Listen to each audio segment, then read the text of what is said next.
আজকে বাড়িতেই বানাবো KFC স্টাইলে ফ্রাইড চিকেন। হাই ফ্রেন্ডস, আমি তনুশ্রী। আজকে আরও একটা নতুন ভিডিও নিয়ে চলে এসেছি, তো চলুন শুরু করা যাক।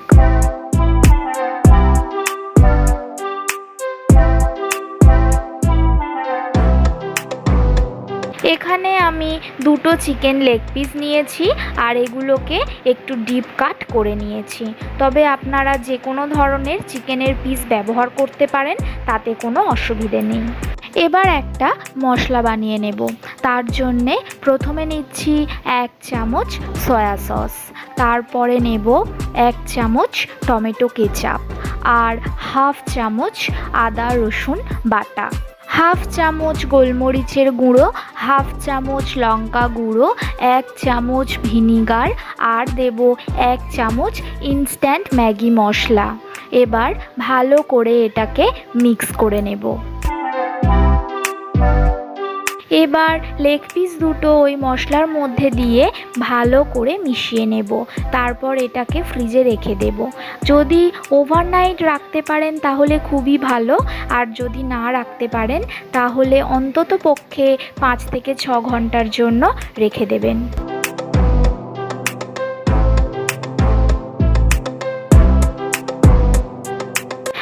প্লেটে এবার নিয়ে নিচ্ছি 1/2 কাপ পরিমাণে ময়দা আর নিচ্ছি 3 টেবিল চামচ কর্নফ্লাওয়ার আর দিচ্ছি 1/2 চামচ লঙ্কার গুঁড়ো, 1/2 চামচ গোলমরিচের গুঁড়ো আর স্বাদ অনুযায়ী একটু নুন। 1 মুঠো কর্নফ্লেক্স এটাকে হাতের মধ্যে রেখে একটু চেপে ক্রাশ করে এর মধ্যে দিয়ে দিচ্ছি। এখানে আমার ভালো মতো সমস্ত কিছু মেশানো হয়ে গেছে। এবার হাতে একটু জল নিয়ে সেই জলটা এর মধ্যে ছিটিয়ে দিচ্ছি। তারপর ভালো করে ঘষে ঘষে এটাকে মিশিয়ে নিচ্ছি। চিকেনটা বেশ ভালো মতো ম্যারিনেট হয়ে গেছে। এখানে একটা কথা বলে রাখি, যখন মশলা রেডি করে চিকেন ম্যারিনেট করছিলাম তখন আমি নুন দিতে একদমই ভুলে গেছিলাম।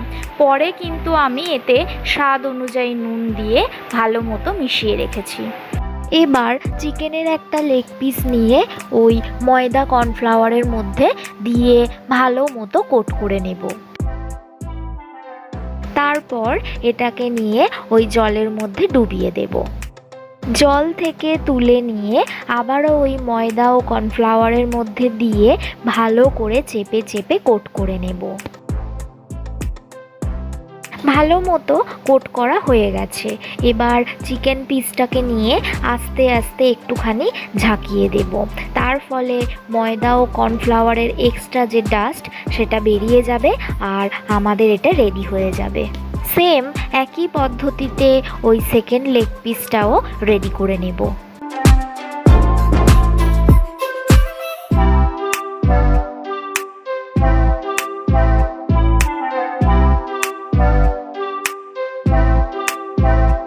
চিকেন কিন্তু ফ্রাই করার জন্য একদমই রেডি। কড়াইতে তেল দিয়ে আমি আগে থেকে গরম করতে বসিয়ে দিয়েছিলাম। এবার আস্তে আস্তে ওই চিকেন পিসগুলো তেলের মধ্যে ছেড়ে দিচ্ছি। গ্যাসের ফ্লেম একদম লোতে রেখে এবার আস্তে আস্তে এপিট ওপিট উল্টে পাল্টে ভেজে নেব। এটা ভাজতে আমার মোটামুটি ওই 10 থেকে 12 মিনিট মতো সময় লেগেছে। দেখতেই পাচ্ছেন আমার এটা রেডি হয়ে গেছে। এবার এটাকে তুলে নিচ্ছি। রেডি হয়ে গেছে KFC স্টাইল ফ্রাইড চিকেন। বাচ্চা থেকে বড় এখন আমরা প্রায় সবাই KFCর এই ফ্রাইড চিকেন খেতে খুবই ভালোবাসি। তাই বাড়িতে কোনো একদিন ট্রাই করে দেখুন, কেমন লাগলো কমেন্টে অবশ্যই জানান। আজ তাহলে আসি, সবাই ভালো থাকবেন, সুস্থ থাকবেন। ভিডিওটি ভালো লাগলে একটা লাইক করবেন আর হ্যাঁ, সমস্ত বন্ধুদের সঙ্গে শেয়ার করবেন। আমাদের এই চ্যানেলটিকে সাবস্ক্রাইব করে প্লিজ আমাদের পাশে থাকবেন।